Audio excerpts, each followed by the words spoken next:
Hello and welcome to Enchantment of Eternity's review for Life Support, which is episode 13 of season 3 of Star Trek Deep Space Nine. This video is part of a series of videos where I review episodes of Star Trek Deep Space Nine, one episode at a time. In this video, I cover the third season episode, Life Support.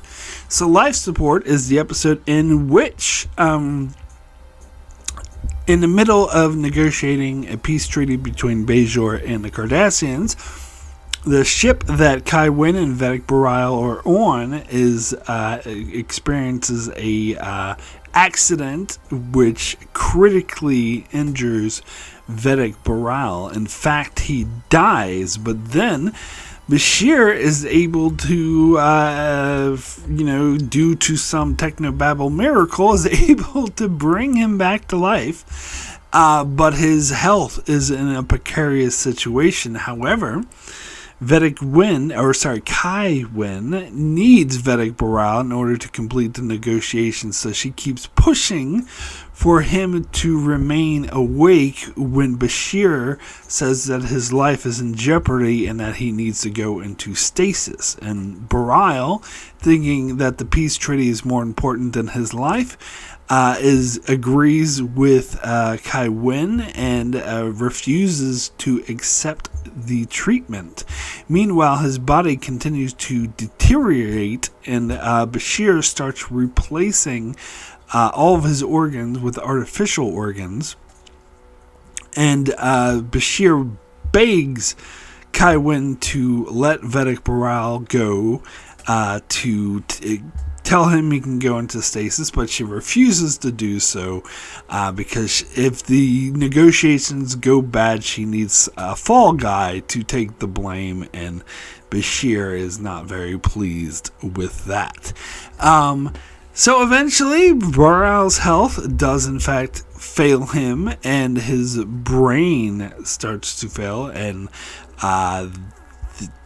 they want him to replace the brain with an artificial brain, or part of it, and Bashir is very much against that and saying that they should just put him in stasis, but Kira even agrees that this is what Bariel would want. So they do the procedure, and Bariel is kind of just a shadow of himself, saying he feels very strange and that the feeling of a touch feels like a distant memory of a touch, not an actual touch. So the peace negotiations succeed, and they get a peace treaty between Bashir and Cardassia, and that's when the other part of Bariel's brain fails, and Kai Winn, having no more need of Bariel, says it's now time to let him go, but Kira insists that Dr. Bashir replace the other part of his brain, but Bashir refuses to do so, saying that he will no longer be Bariel. He will just be a machine, and Bariel would effectively be dead, and Kira accepts his fate and says goodbye to him. And also, meanwhile, during this time, Jake and Nog go on a double date that goes wrong. So,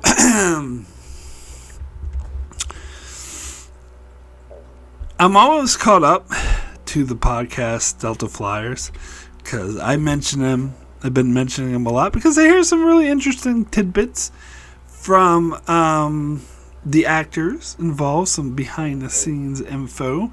I think I'll have probably one more episode, like next episode, and that will probably be the last one because I'm going faster than they are. In fact, I didn't start my coverage of Deep Space Nine until they were like halfway through or towards the end of season 2.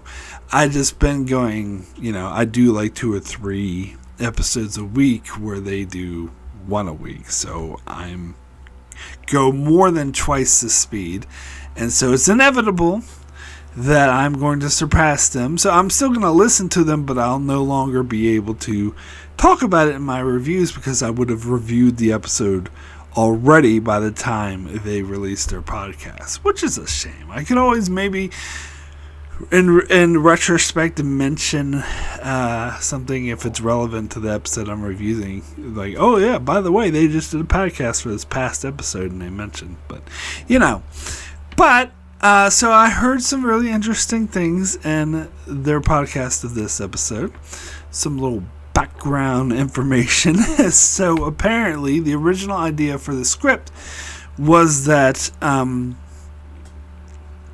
there was the thinking and the people who pitched the script were just wanting to basically do a Frankenstein storyline with Bashir playing the part of Dr. Frankenstein.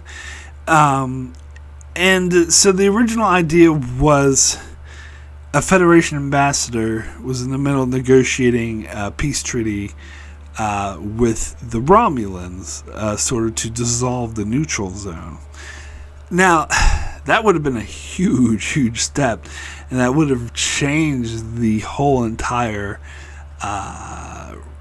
face of the franchise, really. It would have affected, things would have turned out differently down the line. So I'm actually kind of glad they didn't go that way.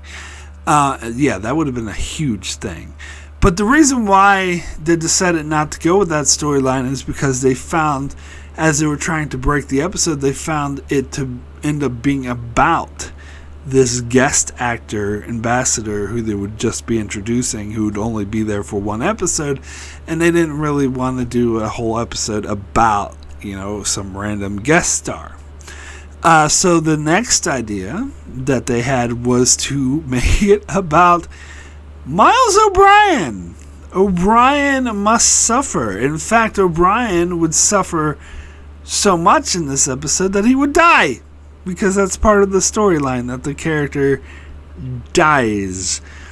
So they were going to kill off Miles O'Brien. They were seriously considering it. Apparently, the reason why is that they were under the impression that Kai Winn didn't really want to do the show anymore, and that he was happy to go off and do films, and so they would have done it for his benefit.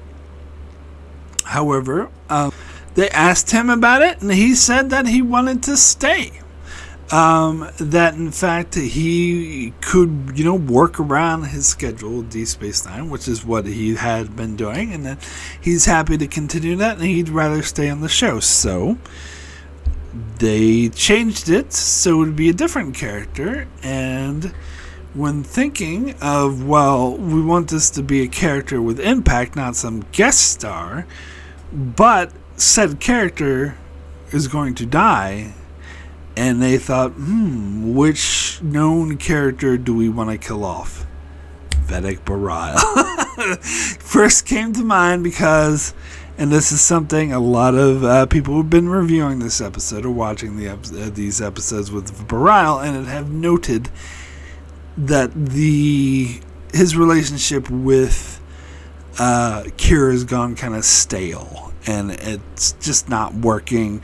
And plus, they didn't really know what to do with Bariel, since they decided to make Winn the Kai. Because the original plan, back in season 1, when they introduced, at the season 1 finale, when they introduced Vedek Bariel, he was introduced with the sole purpose of becoming the next Kai. And that was the thinking throughout season 2 until they got to the episode Collaborator, when they thought, hey, wouldn't it be cool if we made Vedek Winn the Kai instead? So we had an adversarial Kai instead of a friendly one.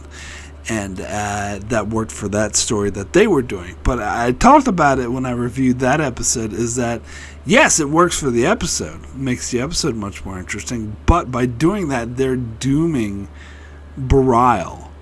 And that's exactly what happened. That because they don't know what to do with him, they're like, well, we got this storyline where we want to kill off a main character, so let's go with him, because he's just not working. And there's been a lot of complaints that the performance of this character is flat, even though they note that the actor is actually really good and does good in other roles. I think it was a choice to play him as sort of a serene monk. And to be fair, here's the thing. I think this character really works in episodes like In the Hands of the Prophets and the Circle Trilogy and a Collaborator. But when you put him in an episode where he's trying to be like goofy, like Fascination, or where he's trying to have this romance, like kidding around romance with Kira like they did in Shadow Play, it doesn't work. It doesn't work. Because the thing is, like, the Kira Bariel, like the foreshadowing of the romance in the Circle really worked. Like, I totally bought that. But once they actually put them together, it was just, there was no chemistry, like, whatsoever. It was just flat. And like when he's trying to be like all casual and be and like fun loving or whatever, like it just seems weird. Like it just doesn't work. So I agree with them that the character's not working, and unfortunately, by making as much as we love having the adversarial Kai, by doing that they essentially doomed that character. Now, another interesting tidbit that I actually learned from this fun little book that I have, this book o' quotes, is that this is the first episode where Ira Steven Behr was officially the showrunner for DS9. Now, I talked about before that he was effectively the showrunner of DS9 since the end of season 2. Like towards the end, he started having a bigger role, but officially he was the co-executive producer. But in this episode he became the executive producer because Michael Piller went off to do Voyager full time.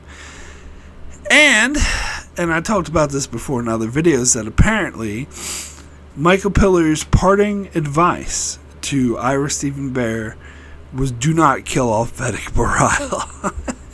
Because he knew that he was planning on killing Vedek Bariel, and he was like, look, this is your show now. You're in charge. You can do whatever you want. But I'm just saying, this is my advice. I would strongly recommend that you do not kill off Vedek Bariel. And so apparently, Ira Steven Behr's response was to say, okay, I'll take that under advisement, and then go and kill him off. First chance he got. Now, in my life, I've written a couple short stories, made a couple short films that I wrote, and short plays and whatnot, and I've gotten advice, and getting advice and feedback is very important. And some people have apparently got a reputation for not taking feedback well, which I don't understand. I mean, at first I was definitely doing that, but since, I took that feedback, that I'm not good at taking feedback, and tried very hard to be very accepting of feedback. But when someone tells me something that is just flat out that I disagree with, and I think it's just a matter of opinion and a matter of taste, and this is my fucking movie, not theirs, so we'll go by my taste, then I'm not going to pay any attention to them. Like this short film I was doing when I was at film school, and it was kind of a horror thriller, more of a horror, psychological horror. It's funny because I don't like horror, but it was about someone who was going insane because they, super depressed because her husband left her, and she was kind of wallowing in her depression and was having visions of killing herself. And so it was a very dark and dire film. It ends with her killing herself. And when I cut the credits, I chose the song to go over the credits was the original version of You Are My Sunshine. You are my sunshine, my lovely sunshine. So it was, this dark, dire film, and it ends in this really depressing ending with this like demon convincing her to kill herself, and then cut to You Are My Sunshine, my only sunshine. And I love it. I think it worked so well because I was going for that contrast, kind of like Reservoir Reservoir Dogs. If you ever seen that movie, it has this, ending where everybody, spoilers, where everybody dies, and they cut to the song going, Don Lime and the Coconut. Like, it's the contrast, and that's exactly what I was going for. And plus, the lyrics of You Are My Sunshine was all about, if you listen to the lyrics, they're actually pretty fucking dark. They're all about how, this woman left him and how he thinks his life is worthless. And he even says, I might as well go down and die, lay down and die. So it's basically described my film. So I was like, this song's perfect. And there was a friend of mine at film school who I asked, let me get your feedback on this film. And he saw it. He's like, what the fuck is that song doing in there? He's like, he was so opposed. He's like, get rid of that. What the hell? Is that a joke? Like, what are you doing? I'm like, no, it's perfect.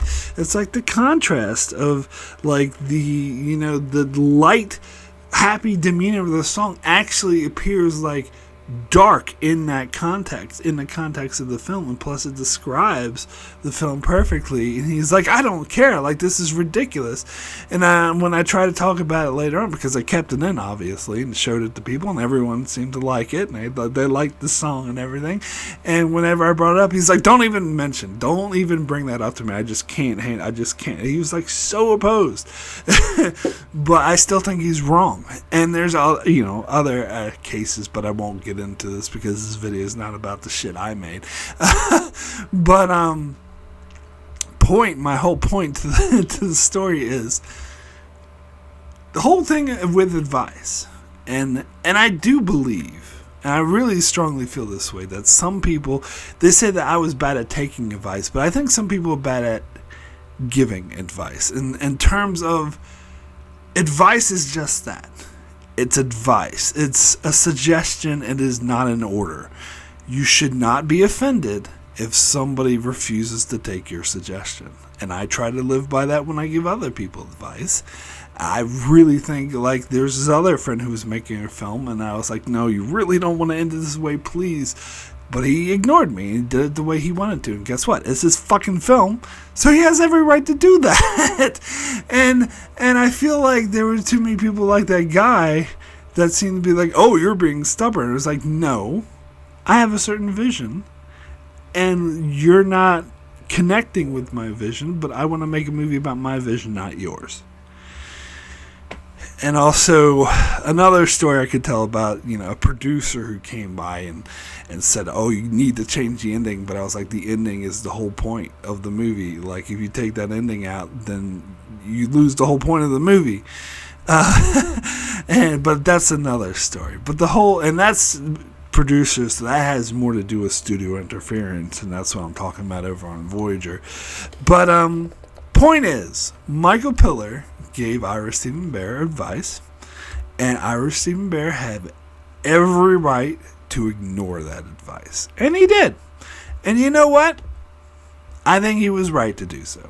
I think that they essentially killed off Vedek Bariel when they made Winn Kai. At that point, you have no further use of this character. And the only other time he appeared in season 3, other than this episode, was in Fascination, which was a terrible episode, and he was terrible in it. So that was the nail in the coffin for that character. That character was not long for the world. I don't really know why. Ira Steven Behr, what's his face? Michael Piller. I don't understand, because I usually agree with Michael Piller. I heap praise on him a lot, but I don't really get where he was coming from with this.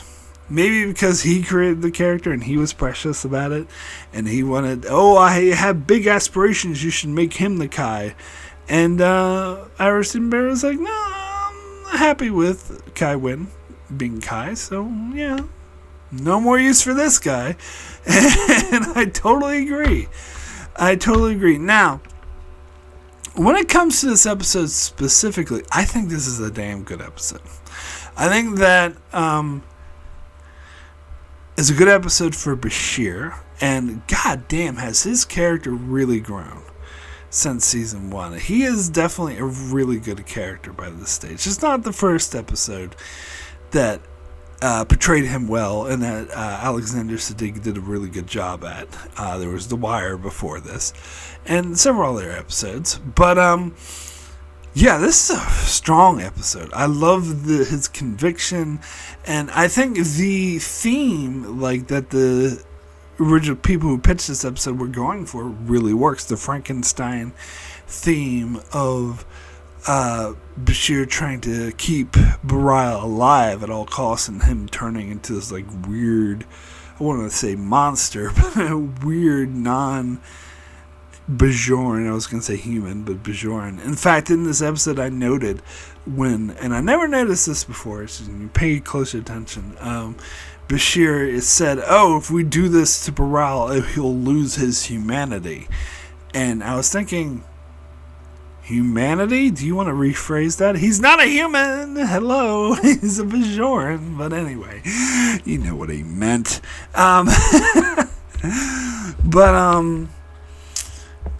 Yeah, but no, it's a very good episode for Bashir.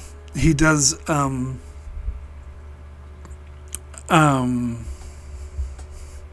he does a very, turning Bariel into something weird. Also, I think it's an emotional episode for Kira, because she's having to watch her lover die and suffer through this, and even at one point tells Bashir to go ahead and do this, brain surgery, which will alter him and completely change who he is, but she wants to respect his wishes.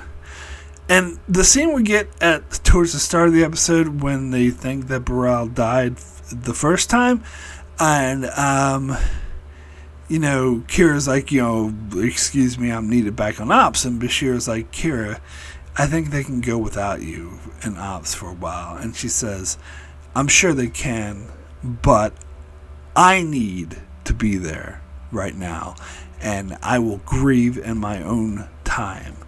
That was a very powerful scene. And by the way, Nana Visitor does an amazing job. In fact, all the actors do an amazing job. Alexandra Siddig, Louise Fletcher, and most of all, Vedek Bariel. This is easily his best acting job. And and it's funny that he gives his best performance in the episode he dies. But maybe it's because he knew this would be the last episode he appeared in. He puts in more effort. But yeah, the way that he plays, like, especially when they take part of his brain and he's like a Frankenstein. Frankenstein's a monster for all you nitpickers out there. But he's like, that kind of weird thing, and he's like, hello, Major. Like, he plays it so well, because you can tell, like, he's playing it different, that he's really changed. Like, he totally sells that he's, like, very strange and weird. It's like, I feel peculiar. Like, this is a weird touch. And, other parts where he's being, like, very showing conviction about, no, I can't go into stasis while my people need me. Like, I need to be there for this treaty. Like, he delivers a really, really good performance. Now, I've heard some people complain about this episode that Kira should have been more present in this episode. And I don't know. I don't think it would have hurt to have her in it more, but I also don't think it's necessary. I don't think it hurts to have her in as much as she is. I don't think it hurts to have her less either. I think because you have her when it's necessary. You have the key scenes. You have it when Vedek Bariel fake dies at the start of the episode, and she's, as I said, that was a really great scene. I'll grieve in my own time. And then you have her consulting with Bariel and like holding his hand and making sure he's okay, and like that one scene when Kai Winn tries to stay, and it's definitely like making Bariel worse, and Bashir is like, if you don't leave right now, I'm gonna have security kick you out. And Kira's there, she's like, you don't even need to bother calling security, I'll do it myself. Like, that's a good scene. And then of course at the end, is absolutely amazing. Nana Visitor gives one of the best performances in the entire show. Where first when she's talking to Bashir and she's like begging him, like this is a very powerful, very emotional scene when she's begging him to, replace Bariel's brain, but Bashir is trying to explain like this will just be a machine. It won't be Bariel. That spark of life will be gone, and I would have been the one that killed him. And just the way he sells it, and you see. Nana Visitor really sells like her realizing this and coming to terms and saying, "Can I say goodbye?" And so Bashir leaves her alone, and she's talking to him while in the coma and saying, you're the stuff that she's saying. This is well written, good written dialogue as well, saying that, you were something about like. I thought that you pissed me off when I first met you because you looked like you were, understood everything and you weren't confused. But then I realized that you were just as confused as the rest of us, and you're just better at hiding it than anyone else. And that's when I realized I loved you. Like that is touching. Because here's the thing: yes, their relationship wasn't working up to this point, but. That doesn't really matter because this episode, especially that scene, sells their relationship. It makes you forget about the crappy Fascination episode and the crappy Shadow Play storyline, because it really sells Kira's love for her, and it's tragic. And that's the other thing I was going to say, the music. Have to mention the music. When I did my top 10 episode soundtracks of DS9, this was on the list. Because Dennis McCarthy, my favorite composer, he said, I saw an interview with him. It was on the TNG Blu-ray. He was just conversation with him about all the music. But he mentioned when they was asked like what episodes he's most proud of, he mentioned this one, saying that's because they actually let him like make a very powerful emotional score. Because that's the thing, if you don't know, the producers constantly tried to rein Dennis McCarthy in and be like, be less emotional, be less big, do it like it doesn't make any sense. You're paying to have an orchestra, why are you telling him to tone everything down? Doesn't make any fucking sense. And Ron Jones hated that so much he quit. Dennis McCarthy stayed, but some people hold it against him, call it wallpaper music, which is total bullshit. It's actually amazing music. It's just sometimes the producers would hold him back, but in this case they weren't. And yeah, the music is beautiful, absolutely beautiful. The flutes that he's known for, I love his flute music. It really it's really emotional. I gotta admit, several times I watched that ending scene, like the one with Bashir that goes into this one with him, with Kira, sorry. It's very good. Like the music makes me cry. That's what I have to admit.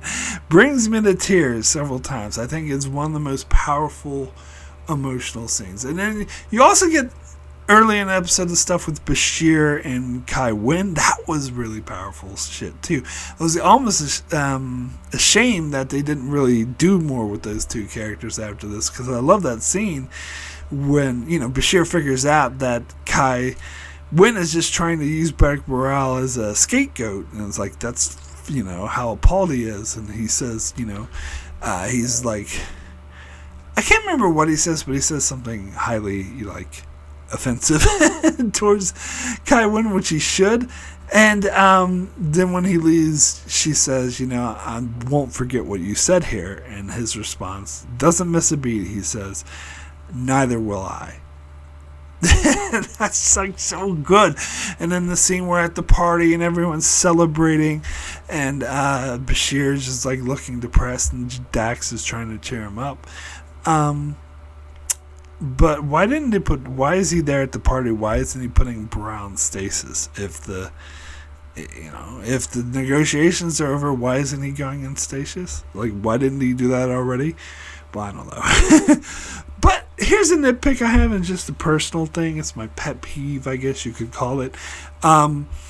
When Quark made his little mud cake thing and called it Kai Winn, sticks his pinky in it and gives it, like, points it towards Kai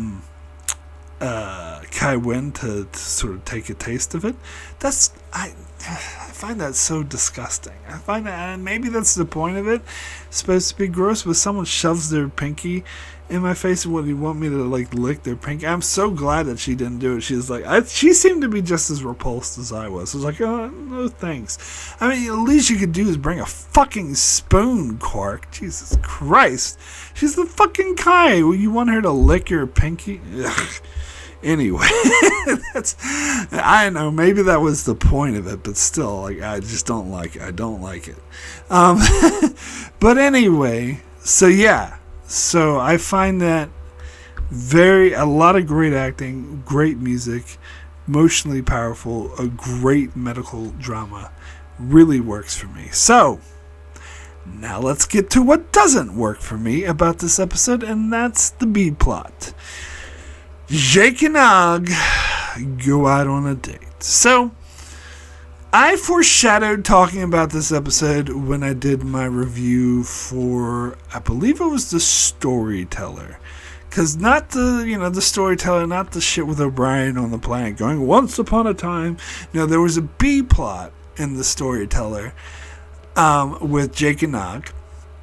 And it was about this visiting Bajoran sort of leader of her village, and she was like 13, 14, something like that, and Nog had a huge crush on her, and he was kind of pushing Jake into trying to hang out with her, and they ended up making friends with her, and it was actually kind of cute. I actually really liked that storyline. I actually gave that episode a 5 out of 10 solely based off that B story, which I liked.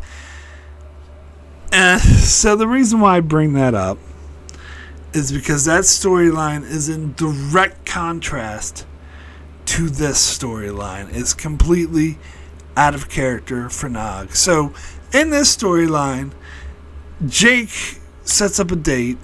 He was supposed to play Domjot with Nog, but he's like this Leanne that goes and asks him for the date. You know what? I totally forgot that this wasn't Marta. I think this entire time, all these decades, I thought that was Marta. I thought this episode happened before the episode they broke up with Marta, and then I watched that one. I was like, wait a second, he broke up with Marta, but then there's still that episode. Does she come back? But no, it's not Marta. It's Leanne. It's someone completely different who's just in this one episode.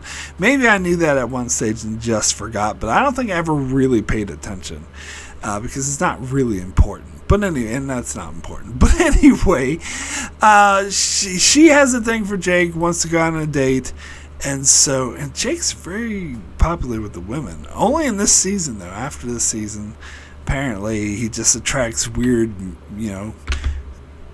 vampire-esque energy vampires. Whatever. But anyway, in this season, he's very popular with the ladies.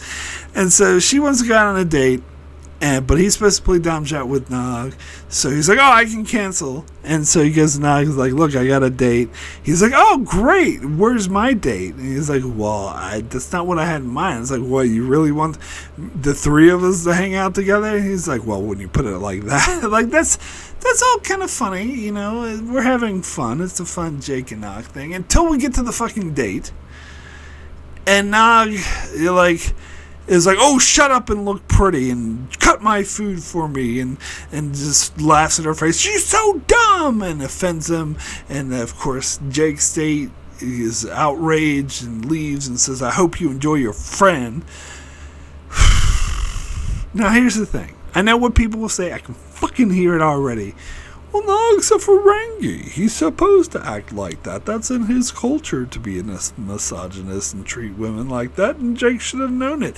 Which is obviously the point of the episode. It's what the episode's trying to say. It's trying to be like, oh, they are good friends, but they do come from different culture and different cultural backgrounds, and they have to learn to live with these different, the different cultural quirks, and not quarks, that's his uncle. and then so Jake tells Odo to arrest them so they can go in jail, and they have a talk over, and they become friends. And it's supposed to be funny because they're calling Odo to get him out of jail, but he's not answering. Ha ha ha. But here's the thing. Yes, Nog is a Ferengi, and yes, doing those things are part of the culture. I think this is the first time they mentioned that the woman's supposed to chew their food for him. He's like, well, I just asked her to cut it up. At least I didn't ask her to chew the food for me. Yeah. Anyway, it's trying to be like, ooh, Jake might find that disgusting, but he finds some of the stuff Jake does disgusting. And here's the thing. So, got several things to say about this. Let me start with what I was saying before about this being out of character for Nog, because I know the argument is, oh well, Nog's a Ferengi treat women like that, they think they shouldn't wear clothes, so this makes total sense. Here's the thing. This is why I bring out that episode, The Storyteller. Was he treating that Bajoran girl like that? No. He was being cute. He was treating her like an equal. He was treating her with total respect. That if he came up to her and said, chew my food to me and shut up and look pretty, she would have him fucking arrested and have the one of her guards punch him in the face. He seemed to understand how, in this case, Bajorans, but still other humanoids, I should say, treat women with equality, which makes sense. He should understand it because he lives in a fucking space station amongst all these different aliens. And presumably, we don't know for how long, but I think it's implied, almost his whole life, he's lived off-world amongst other aliens and their cultures. Now, I do understand that they still try to live the Ferengi way. Quark still tries to keep a traditional Ferengi traditions. They quote rules of acquisition, shit like that. But doesn't change the fact that he has to live amongst other cultures and other aliens, and so is fucking used to it, which is what I mentioned in my review for The Storyteller. So, I actually find that the way he behaves in The Storyteller to make much, much more sense for his character and work better for his character, whereas here, all of a sudden they make him out of character. All of a sudden they say, oh, you're disgusting, shut up and look pretty. This is in direct contradiction to how he was portrayed earlier, and how he was portrayed earlier makes way more sense for a character who was raised off-world and lived amongst other aliens. So it pisses me off, and I think it's bad storytelling. And not only this, the very next fucking episode, which I'll get to shortly, he wants to join Starfleet.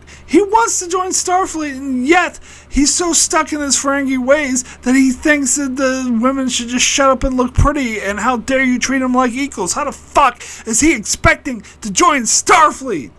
It just is in contrast. This episode just doesn't match with any other portrayal of Nog.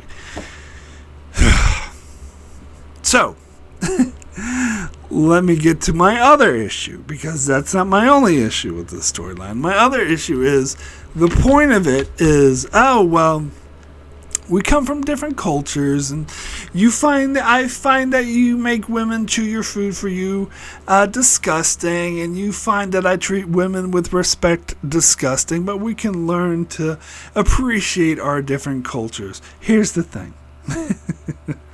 And I think I got into this discussion before when I did review the episode Code Janitor. If your culture that you come from, it's part of the culture to be misogynist and treat women horribly as inferiors, then fuck your culture.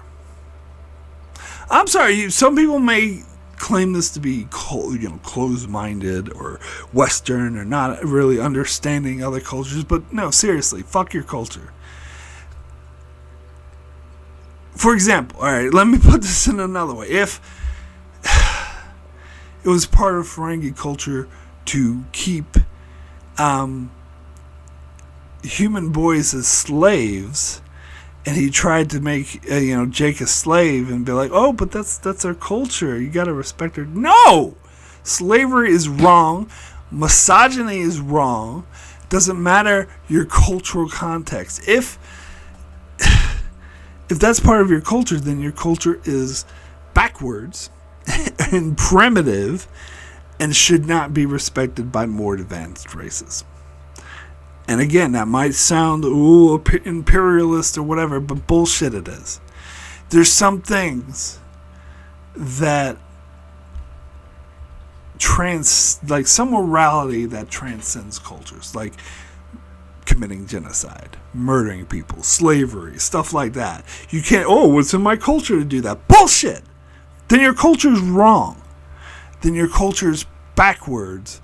And the same thing holds for fucking misogyny. So his culture absolutely 100% should not be respected. In fact, later in the show, there's a whole storyline about how Ferengi females deserve equality and in fact fight to do so, and that they should have the equality, and that this culture of misogyny is wrong. So Jake shouldn't respect it. It should, you find that I treat women equally and with respect disgusting. Well, then you're disgusting, then fuck you. I'm sorry, I know the whole point is, we're supposed to respect our cultural differences, but no. And especially if you expect to be in fucking Starfleet. But I will get to that next time. No, don't you worry about that.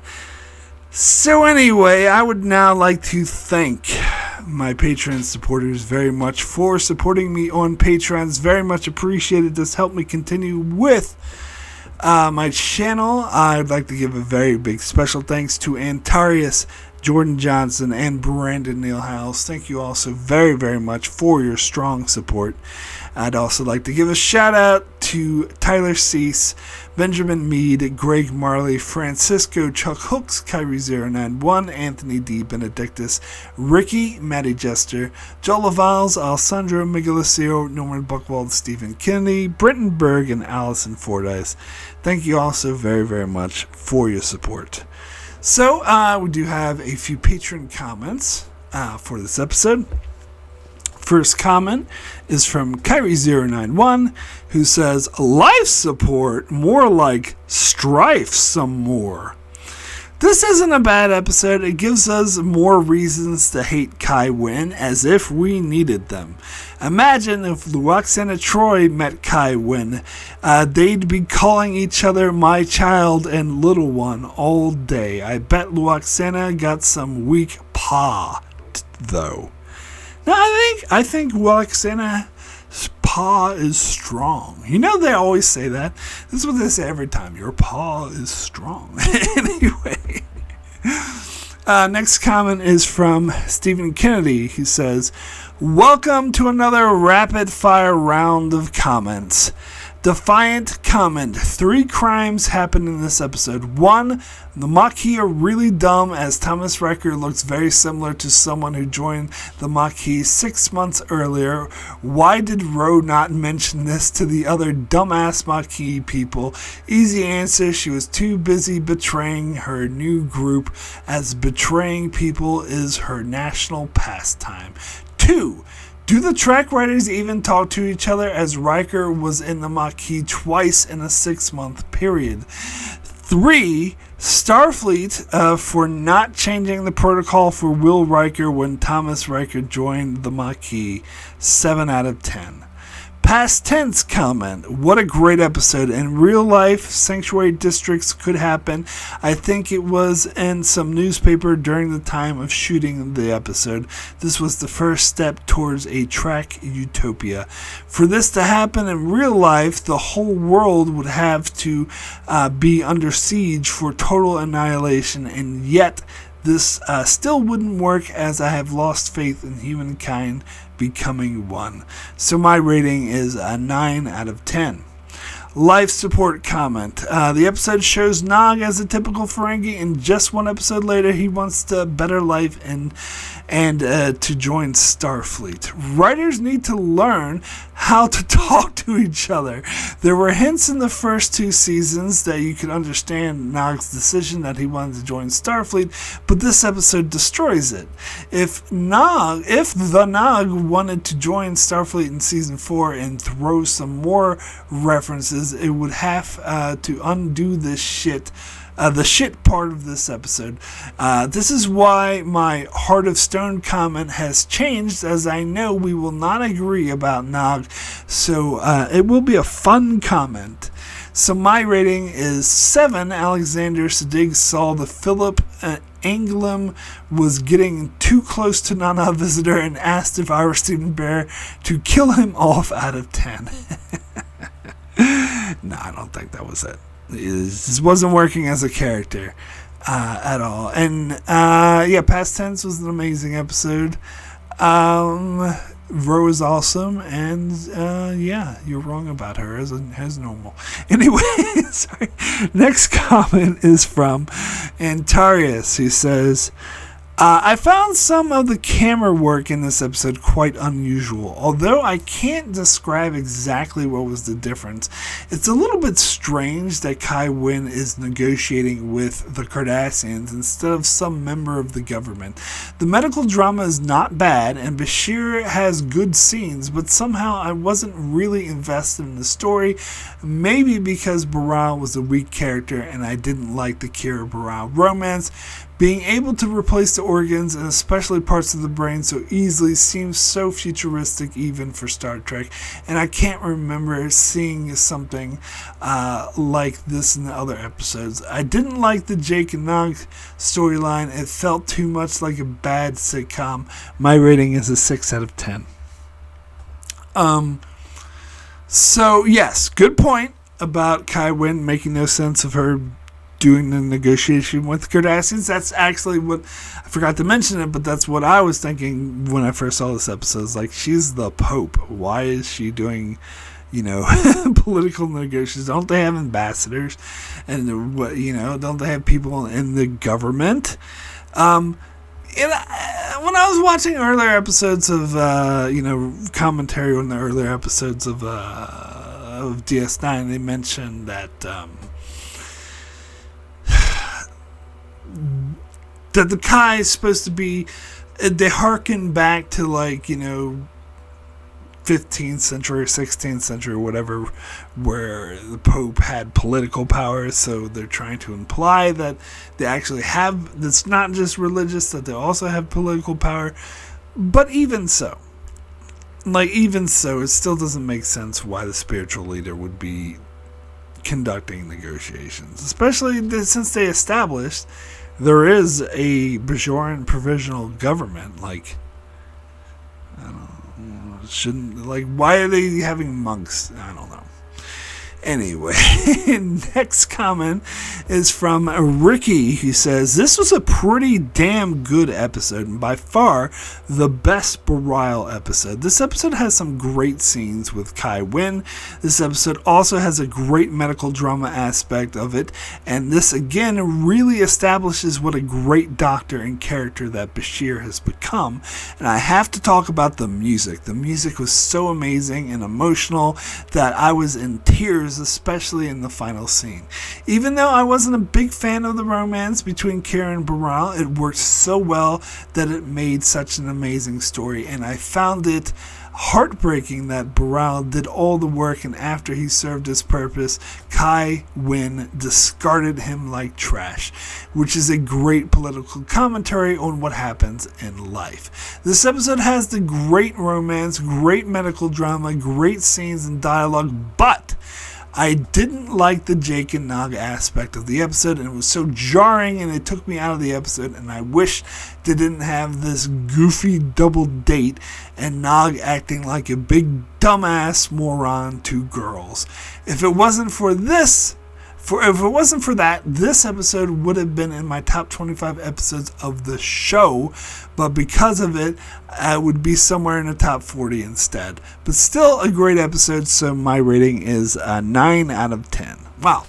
I don't think I would ever put this episode in the top 25, but I do agree with pretty much everything you said there, though.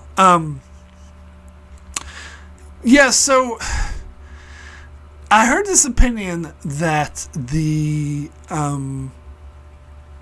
Jake and Nog stuff sort of contrasted, like the tone of this goofy side plot, like didn't work well with the A plot of that was very, sad and dire, this guy dying and having, parts of his brain ripped out, and in the meantime you cut to isn't this funny? Nog treats women like shit.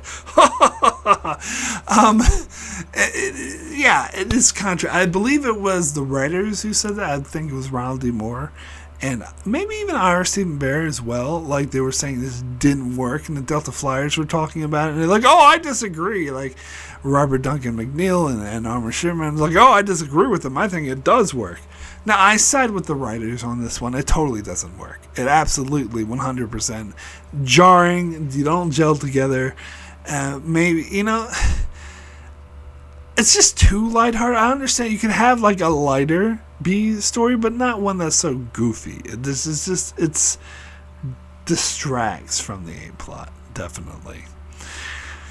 Anyway, next comment is from Benjamin Mead, who says, I think it was the right decision to kill off Bariel. Other than the collaborator, the writers couldn't figure out anything good to do with him after the Circle trilogy.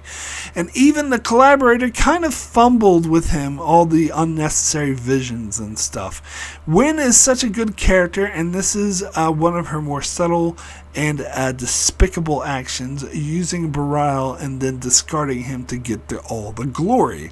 I love to hate her. The way her tone is so gentle and sweet, but she does say the most vicious things in that tone.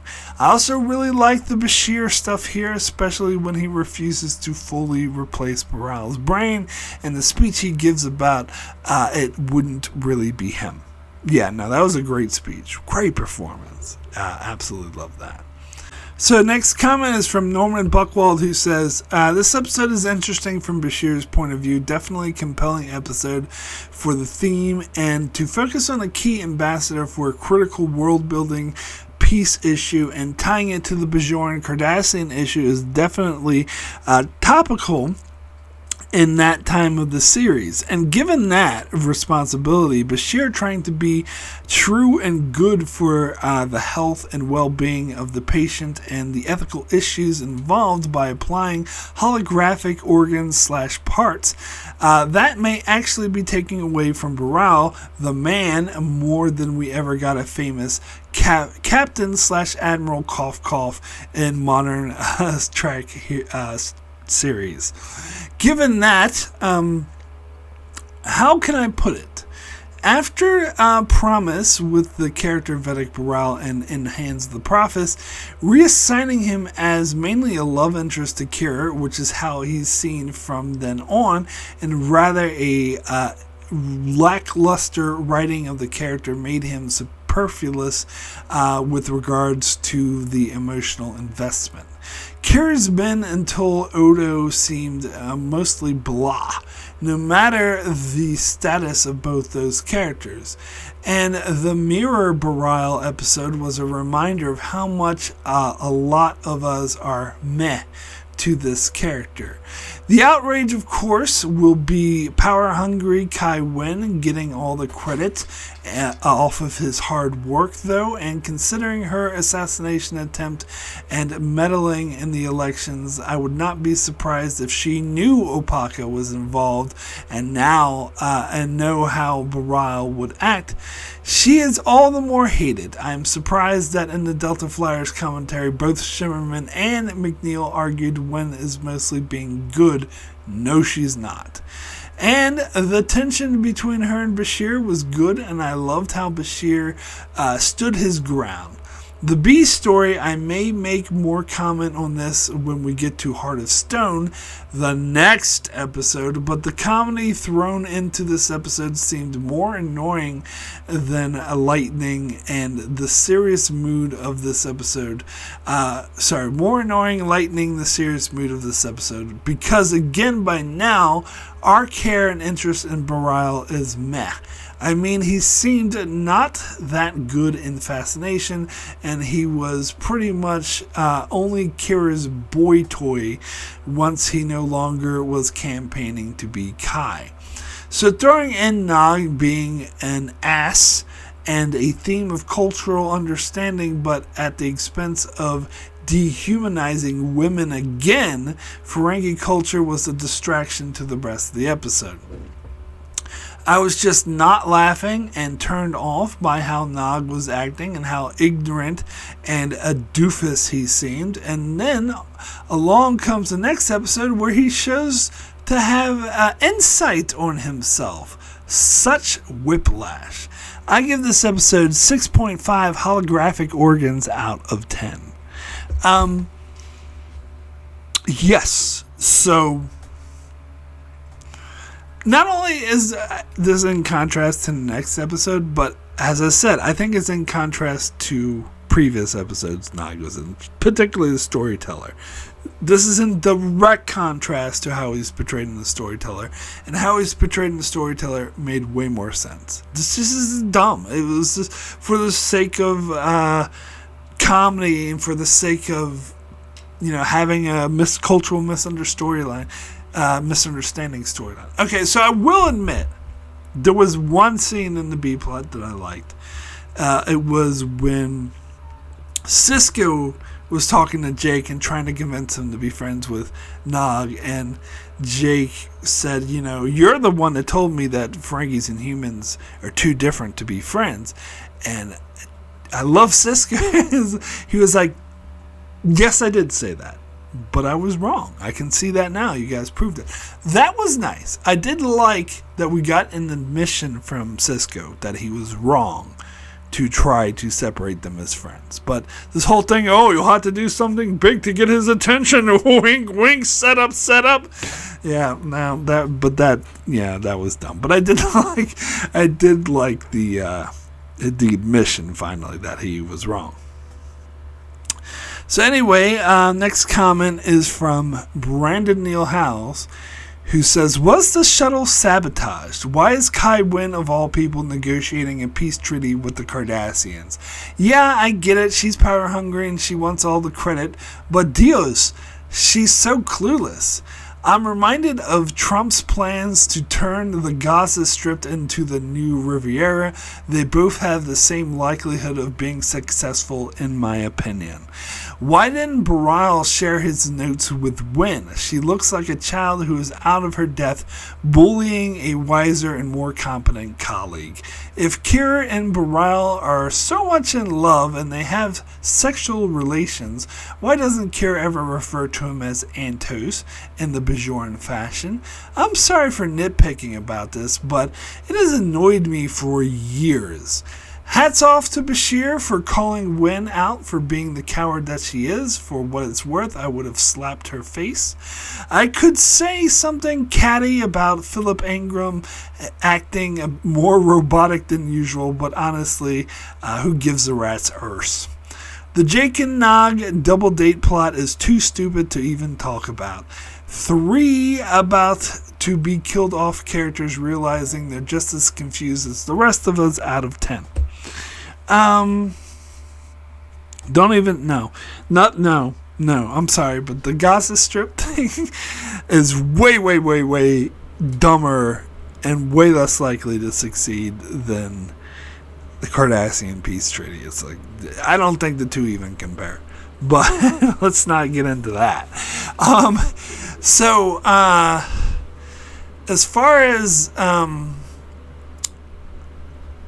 Kira calling Bariel, not calling him Antos, look, there is several movies and several like characters who just always go by their last name. That's just, and in certain settings like the military, everyone refers to it like, you know, even when they're not in the military, when they're days off. Like I used to drink with, you know, these people who are in the Marines, and they only knew each other's last name or called people by their last name. I used to have this guy that in school I knew that I would only refer to him as by his last name. He hated it though, and I kind of did it to annoy him because I hated him. He was so annoying. He purposely tried to piss me off all the time. Anyway, that's neither here nor there. I'm reminded of the X-Files with Mulder, because one time Scully wanted to, you know, say something, you know, and not intimate in a romantic way, but intimate in trying to be sympathetic way, and she called him Fox. She's like, Fox, and it just sounds so weird, and he said, please, even my mother calls me Mulder. So some people just go by their last names, and I think Bariel kind of makes sense. So yeah, that never bothered me, but that is just me. Anyway, thank you, patrons, so much for your comments. So my rating for a life support out of 10 is going to be an 8. Extremely good. I would have given this episode a 9 because I think it is a very damn good episode. It's very powerful. The Bashir storyline, good use of Bashir, good use of Kira, good use of Bariel. It's definitely his best performance. It's very emotional. The music was amazing. The ending brings me to tears. It's very powerful. Bashir's speech to Kira is just so good. And the tension between Kai Winn and Bashir, also amazing. This is a great Bashir episode. But you guessed it, the B story brings this down a notch, prevents it from being a 9. Brings it down to an 8 because the B story is just so dumb. It's out of character for Nog. It makes no sense. He's lived among other cultures, so he should understand how to interact with them, which he's proven, he's shown in another episode. This is just in direct contrast to how he behaved in the Storyteller, and it's direct contrast not just to the Storyteller, but basically how he's been behaving the entire show. Like, he knows how to interact with other aliens. And it's for the purposes of a goofy hoo-hoo-hoo. Yeah, see, we can get along even though our cultures are different. No, if your culture is to be a fucking misogynist and treat women like shit, then, yeah, I'm sorry. We're not going to be able to get along. And I think you shouldn't get along with someone who thinks that's okay, who's disgusted by treating women with respect. That's not a cultural difference. The guy's a fucking asshole. And if it's because of his culture that makes him an asshole, then it doesn't change the fact that he's an asshole. I'm sorry. But I don't think that's closed-minded. I think that's reasonable. And I would question anyone who didn't agree with that, to be honest. But anyway. So the B-plot brings it down to an 8. Otherwise, this is an amazing episode. I think doesn't get enough credit. Underrated. Great episode. Yeah. There we go. So, that's it for my review of Life Support. If you enjoyed this video, be sure to leave a like, subscribe, all that sort of things. Comment below. It helps me out in the algorithm. Very much appreciated. And if you would really like to support the channel, you can do so by supporting me on Patreon. There is a link in the description below. I do different rewards, different tiers. I have a patron-only series of videos where I make videos just exclusively for my Patreon supporters, where I revisit reviews that I have already recorded. So, let's see what's coming up next on my channel. Saturday, I'll be reviewing the Voyager episode, Time and Again. And Monday, reviewing the DS9 episode, Heart of Stone, which we've referenced pretty heavily in this review. And on Wednesday, be doing a patron-requested video ranking the TNG Q episodes. And then on Thursday, back to Voyager, reviewing the episode Phage. Anyway, so that, I don't know why I said it like that. Anyway, so that's what's coming up on my channel. Be sure to check it out as I continue to cover Star Trek Deep Space Nine and Star Trek Voyager, and do many other videos, Star Trek videos and other shows as well. So be sure to subscribe so you can keep up with all of that, and thanks a lot for watching.